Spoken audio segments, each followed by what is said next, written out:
كاين شخص وبعض الصحفيين يزعموا أنهم اكتشفوا دواء يقضي نهائيا على داء السكري.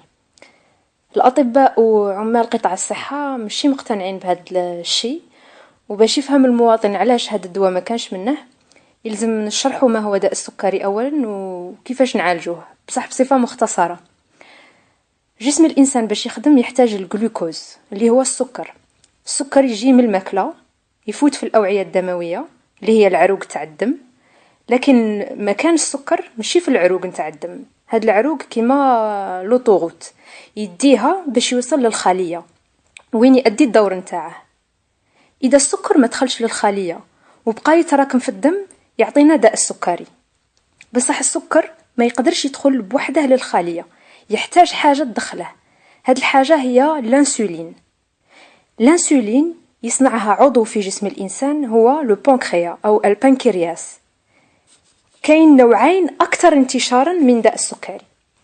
النوع الأول وين البنكرياس ما يصنعش الانسولين إطلاقا. هاد المرضى هادو لازم نجيبوا لهم الانسولين على خاطر جسمهم ما يصنعهاش. هادو هما اللي يضربوا لي بارين تاع الانسولين. بصفة عامة هاد النوع نلقاوه عند الطفل والمراهق. النوع الثاني البنكرياس يصنع الانسولين لكن بكمية ما تكفيش، وزيد هاد الانسولين ما تخدمش مليح. هادو المرضى نعطيهم الكاشيات يعاونوا البنكرياس ويعاونوا الانسولين، بصح مع مرور الزمن غادي يوصلوا لمرحلة يحتاجوا فيها هما تاني لباري تاع الانسولين. بدون علاج المريض راه يفرط في نفسه. وحنا شفنا صحفيين حبسوا العلاج لمرضى، أعطاوهم دواء غير مجرب وغير مصادق عليه، عرضوا حياتهم للخطر، خصوصا الأطفال اللي كيما شفناه السكري اللي يصيبهم هو النوع الأول، يعني لازمهم لباري تاع الانسولين لأن جسمهم ما يصنعهاش.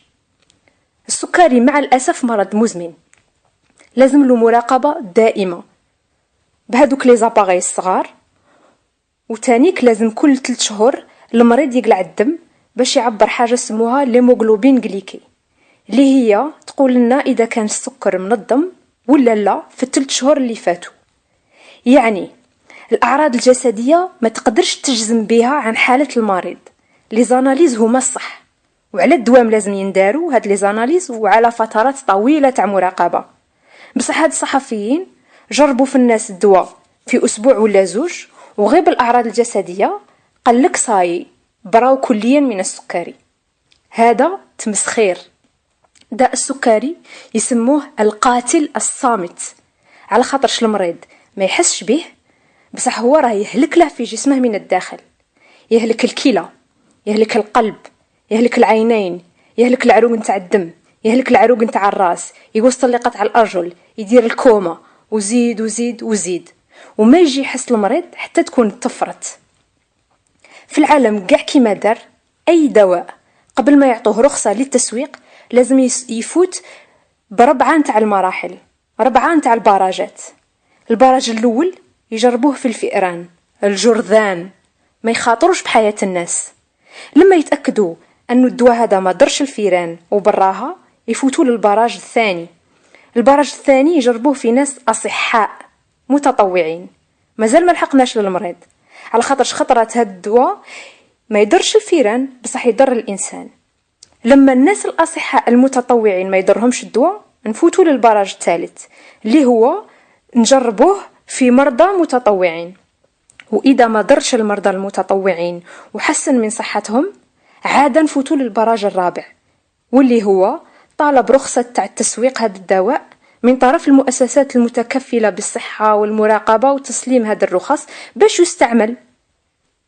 هاد المراحل، هاد 4 براجات ياخدوا سنين من 10 حتى 15 عام، وكل مرحلة فيها مراقبة صارمة، وحتى بعد تسليم الرخصة يبقاو يعسوا الدواء باش يتأكدوا باللي ما راهش يضر.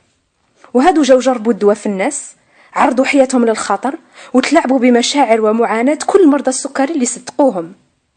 بالتالي احنا نتمناو المرة الجاية لأي واحد يدعي أنه اخترع دواء إذا ما برهنش باللي راه فات بهذا 4 نتاع البراجات المواطن ما يصدقهش، على خطر راه غير يخرط.